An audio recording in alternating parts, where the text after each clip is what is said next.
In a sense, like, I'm in my head, all I'm imagining is my dad, a little version of him, here, running around innocently playing, not knowing what the Western world was, like not knowing anything that I have now or probably do take for granted. It's a lot to take in, like, and if he never left, then this essentially, in some weird universe, could have been where I grew up. And I wouldn't be who I am today. It's quite magical as well in a way. Reality TV is all I've ever known. But now it's time to face the reality of my own family, especially my dad, Glen. He's got stage 4 cancer. This is my love letter to him. Time doesn't heal, it just makes things a bit easier. And I've got to face the truth head on. You're in control of how you feel. There's no script, no second takes. You sound like a woman. If I sound like a Jamaican woman, at least I sound like a Jamaican woman. That was good. Just raw, brutal reality. We say that there's life after cancer. But when you know time's running out, how do you show those you love the most that they mean the world to you? You'll be asking me for my autograph. Can we go?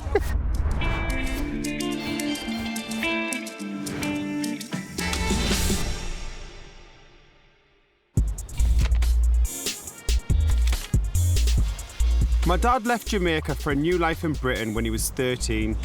He's only returned a few times in 60 years. The only time we came here together was a couple of years ago, and that's when his symptoms started to show. Whoa, look at that view. Now I've brought him back to explore our roots together and visit his childhood home while we still can. Isn't it funny how yesterday we were literally just in London, and now we're in Jamaica? Ready? Wow. Take your minutes, love. I'm so glad that Jan's with us on this trip. Not only is she a wonderful support to my dad, the fact she's his carer means she's also on top of important things, like making sure he's taking his meds. I don't know what we'd do without her.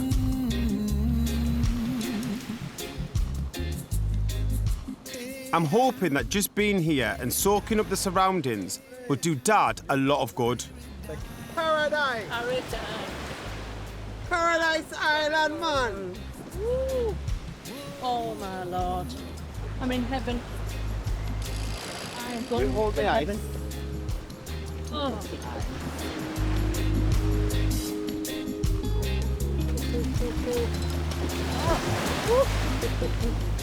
What's the slimy stuff? It's seaweed. Son. Slippery seaweed. Oh, bless him. It looks like Peter Andre. Mysterious girl. Go on, Natty. Get your breasticles in. This is beautiful, Nathan. Would you like a drink? Yeah, I'm going to left.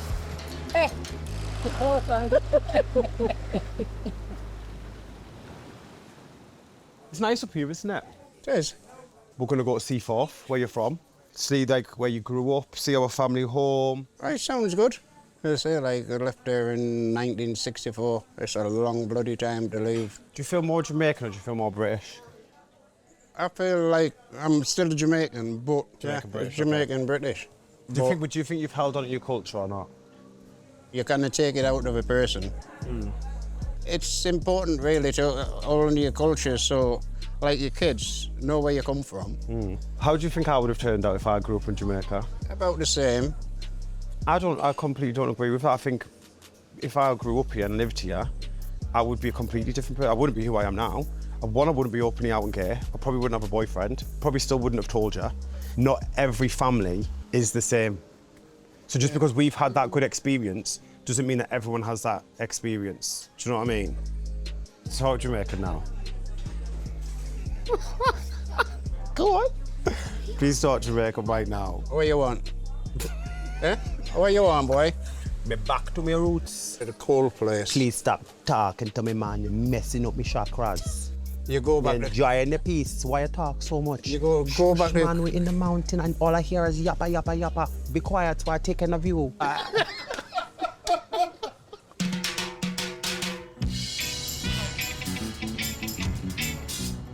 When we came here for my brother's wedding, none of us knew my dad had cancer. We planned to visit my dad's childhood home, but we couldn't as he started to feel really unwell. This time, we're determined to find the place where he grew up. We're excited! We're going home! I want to see what it's like. Where you come from, where you grew up. What made you you? And what makes me me? I left Jamaica when I was young. Now I'm 74. It's a hell of a long time. You know where your house is, though, don't you? Where you grew up? Sort of. Everyone has pet goats, don't they? But I don't think I could eat my pet. That's different, isn't it? Oh, that warm air. How do you think your parents feel about us coming back? I think they would love it and love to see you.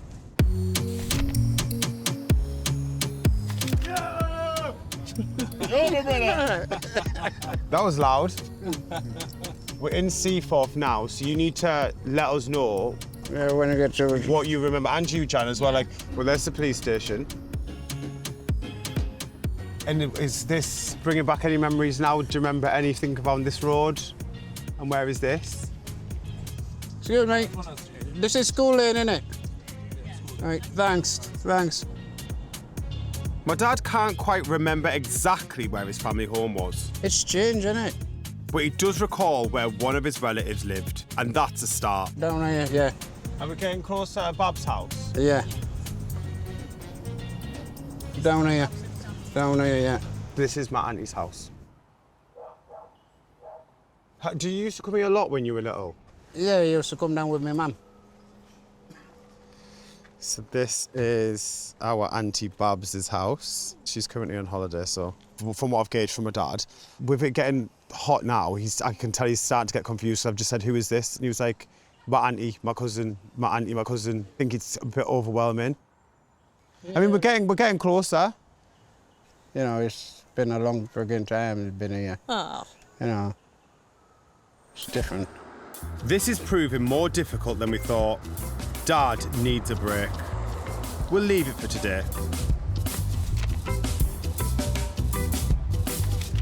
While Dad and Jan get a bit of rest, it's a chance for me to get a handle on Jamaican life. I've experienced homophobia here in the past, insults and comments in restaurants and hotels, and I want to learn more about what it's like to be gay living here. Nice to meet you. Dane. Glenroy. Glenroy. My dad's called Glen. Oh, really? Yeah, but not Glenroy, just Glen. Oh, okay. That's This my is- grandfather. This is beautiful. Yeah, thank you. Rainbow House in Kingston is a beacon for the gay community here. It's a hub offering support and a headquarters for equality campaigners. And you'll see the faces of different people in our movement, including Dane here. You in here? Yes. You look better in real life. That's good though. That's good. The courage of gay rights pioneers and the challenging history strikes you as soon as you walk in. Members of our community were dying. Yeah. And not necessarily in the best of context. Yeah. I remember when Dane came out in the papers, I think it was Really? 2011. It was 2011 or 2013, somewhere there. Yeah. That's quite public. Yep, that was a big step. How was that? What's quite interesting, I remember one day my picture was on the front page of the Glen. I remember somebody coming to me and just kind of whispering, trying not to make it obvious, thank you for what you're doing. I teach constitutional law, and my favorite thing is showing up as myself in front of those students to show them that there are options out there and that you can do well. Be who you are. You can be who you are and do well and not necessarily feel like it's one option or the other. I was very, very fortunate that my dad just turned around and said, you are my son. I love you no matter what. Like, my dad doesn't have that view, which I think in that sense as well, I've been very fortunate. Like, he's got gay friends at work. He's like come to drag shows with me and stuff. And like, he's met all my partners. My father's response was, I grew up going to high school with a knife in my waist for boys like you. Shut up. It wasn't a threat. It was, Yeah. it was to demonstrate that times had changed. What he was working through was a lot of that societal pressure of how to respond. I don't think it was his own ideal. Obviously, the homophobia exists in any space in the world, and there's always like I think it's one of them things at the minute, which is quite scary. It's not going anywhere. It would be nice if it didn't exist completely, but it's one of them things that we've always got to keep fighting for. I've basically come back to Jamaica because my dad's been diagnosed with stage 4 lung cancer. Because the time I've got with him is limited, if I'm being realistic about it. And it's like, I want to get all them precious moments. Similar to me, have you had an experience with cancer in your family? Unfortunately, on both sides, my mom and dad. But my experience with my dad was quite interesting. He was at a really low place, I think. He was hallucinating because of the medication. And I went to visit him one evening and he said, oh, you know, I had a conversation with you today. And I said, okay, great, that was the rehearsal, let's start now. And that was that reassurance, you know, I just really wanted you to be okay. You know, I really love you. Right. I really had mine towards the end. Yeah. Yeah, and then I had the privilege of walking my mom through her request for her Thank you for exit. Yeah. So, it's hard, isn't it? It is. I had this preconceived idea that Jamaica was the most homophobic place in the world. And that still is a reality, but however, it is nice to know that there is safety here and that there is a community here for one, which I didn't even think existed. It's made me very proud to be Jamaican.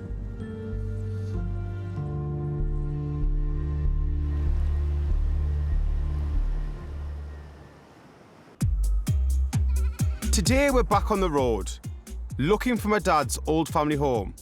But he wants to make a stop on the way. I'm looking forward to taking some natural, homegrown stuff. When my dad talks about growing up in Jamaica, he often mentions how accessible herbal remedies were. Jamaica is the country with the most medicinal herbs. Okay. Yeah, we have 52% of the world's medicinal herb. Oh, wow. Even this plant you're looking at right here, this is the neem. Neem? Neem. Yeah. It's one of those plants that is very good for persons with diabetes. Okay. So this is the curry leaf. Oh, you're in heaven, aren't you? It is good for reducing stress. It's good for eyesight. It's good for several different ailments. Look at the plants, they're beautiful. What's that? Is that yam? Yes. That is bloody massive. This plant.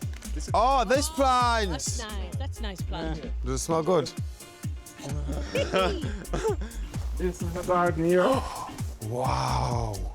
See, this plant is listed as one of the most interesting medicinal plants. Guinea hen weed. Oh, guinea weed. Yeah, lots of research are done for cancer. This one is the insulin plant. Okay. Helps to convert the sugar in your body into glycogen. Mama or my grandmother just go out in the garden and just herbs. No time at all, you better. This is the source. And you can smell the leaf. It's just like the fruit. Oh, wow. The soursop is so difficult to find in the UK, and here it is in abundance. When you've been drinking the tea, that's literally just this, the leaves of the bar. Yeah. Yes. Wish we could grow it at home. Yes, You can come here and live. Yeah, we will then. It's an invite.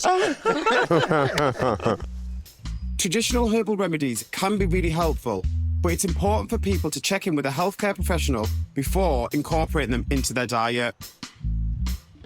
Where were you when you was younger? Where were you living? Seaford, St. Thomas. Oh, that's where you grew Originally. up. Yeah. And that's where we're heading now.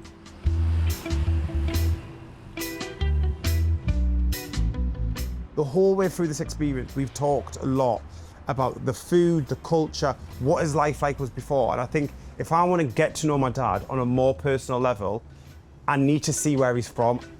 Should we go look for your family home then? Yeah, why not?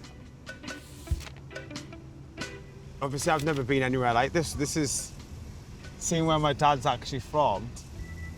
It's crazy. All the kiddies in uniforms, yep. Well, there's schools there. That's your school? There's school, yeah, there's school then. Lenny, did you ever carry a girl's book or? No, they carry their own bloody book. Oh, no. So you live more up the hill? Straight over, yeah. It's quite far, a long way to walk to get to school. My dad's looking for a house he hasn't set eyes on for decades. But the good thing about community around here, everyone knows everyone.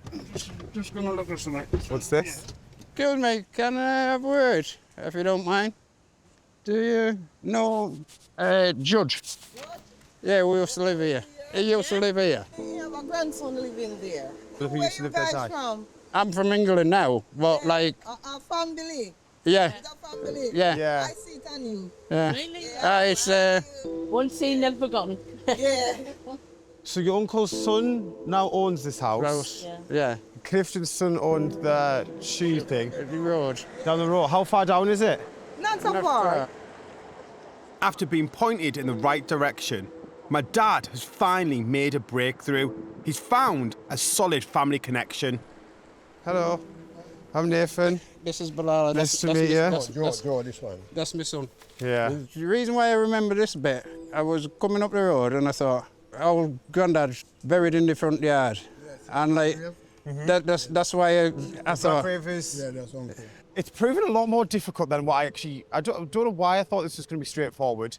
I thought it was going to be very easy for my dad to remember things, but then I forgot the actual main thing that he hasn't been here in, what, 60-something years? So my grandma's your auntie. Yeah. Mother, sister, yeah. That's so funny. From here, do you remember where the house is now? Where we used to live. Where you used to live? Yeah. No farther. Cooking with gas now, boys. Get in, get in, get in, get in. Get in, get over.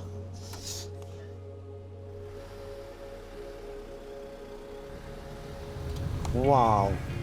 Oh my God.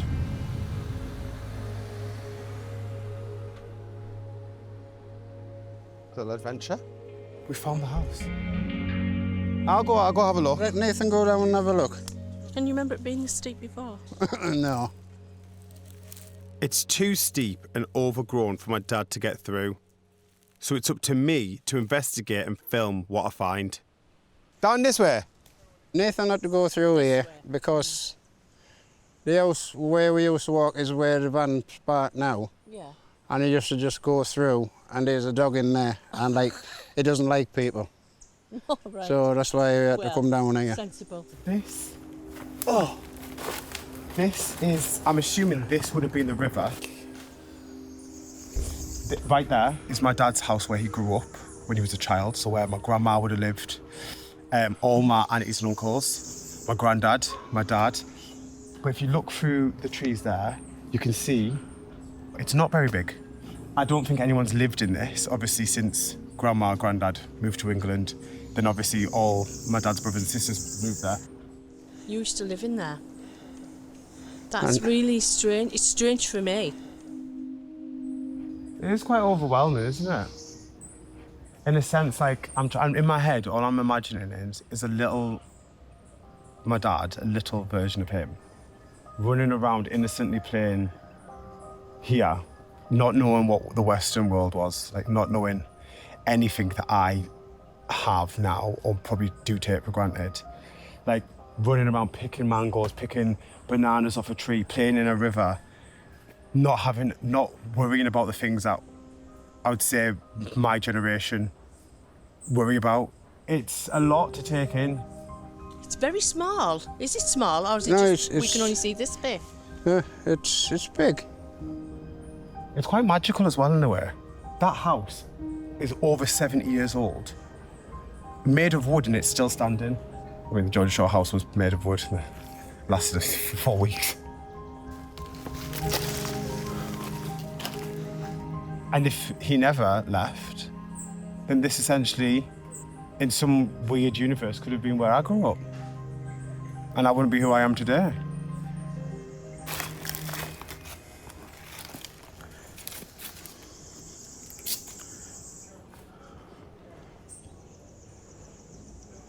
Father Albert Henry. That's my granddad's grave. This is my grandma, who I've grew up with. In loving memory of mother, Clara Elizabeth. Yeah, my grandma was called Clara. Born 7th for the 1st, 1926. Died 29th for the 9th, 1999. I don't actually know how to regulate my emotion for once on this. It's like, obviously I knew my grandma. She used to babysit me and she used to look after me, so it's like, it's very surreal. and they're together, which is quite nice, isn't it? Whoa.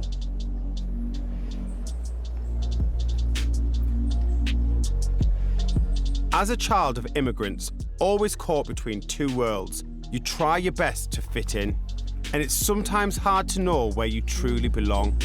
I came to Jamaica to learn more about my dad's story and his upbringing, but what I've also found is a deeper understanding of my identity and the freedom to be myself. God, it's beautiful, isn't it? Beautiful. Beautiful day. Absolutely People want gorgeous. to live here. Let's get you in the shade. It's a beautiful day, nice sunshine. I thought you were going to burst into song there, mate. Who don't want to live here? Good job I brought you back then, isn't it? Yeah. It's just a shame, obviously, last time we were in Jamaica. I was bad. Yeah, you were bad, so we didn't get to do any of the things that we've got to do. But have you enjoyed your trip? It's been nice. It's been beautiful. I gave Grandma and Grandad a kiss for you. Oh, thank you. It was really weird, because as I was leaving, I was like thinking, right, I was speaking to Grandma and Grandad, I was like, please just give me, I need to find something to give to my dad. I just looked down the ground and I was like, you have got to be like, you are joking. So I found a rock, right, but look at the shape of it. Oh, no. I was thinking of all the things I could have found, a rock-shaped so that's yours to keep forever now. Oh, thank you. So I feel like that was them actually saying as well, that they're proud of me as well. Yeah. Yeah. I must have done. When you were looking at the grave. the graves. The grave of my I Uncle got- Martha. Yeah, Yeah. I got really upset. How come? It just broke my heart. It was really. weird. When you Yeah. see that, It's final, isn't it? yeah, Literally. it's sad. Aye. Especially in your front garden. Is that a tradition here, though, to be buried Yeah. in the front garden? Yeah. Yeah. Well, back home, like when you lost somebody, the whole family deal with it. You know, you start from like the littlest up to the eldest, and you go through it as a family. We've all, like, obviously we've all done this as a family, which is nice. And I'm glad that we've had this opportunity, because it wasn't nice, obviously, seeing how ill you were at the wedding. I've got to create a memory that, like, I'm going to have forever now.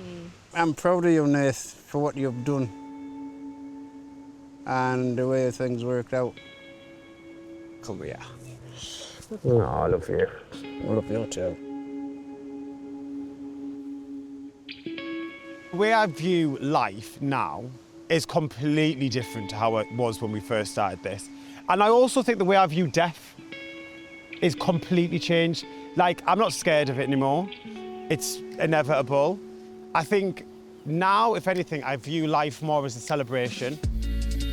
My first curried mutton, 10 out of 10, what we saying? 10. There we go. While you're here, do everything you possibly can. Make memories. People that are going through this, that feel like they're alone and think that they have no one, or people don't understand them, you are definitely not. There is so many people out there that understand exactly what you're going through. All you have to do is open your mouth and talk to someone. Oh my God. Through your darkest times, you can create someone else's brightest moments. There's no point worrying. And I think, if anything, of all the places in the world, like, I think Jamaicans live their life by literally have no worries. I think being here and doing this experience has probably brought out my more Jamaican side, and now I'm just like, I have no worries. I think I'm at peace with everything that's going on in my life at the minute, and I think everything's all right.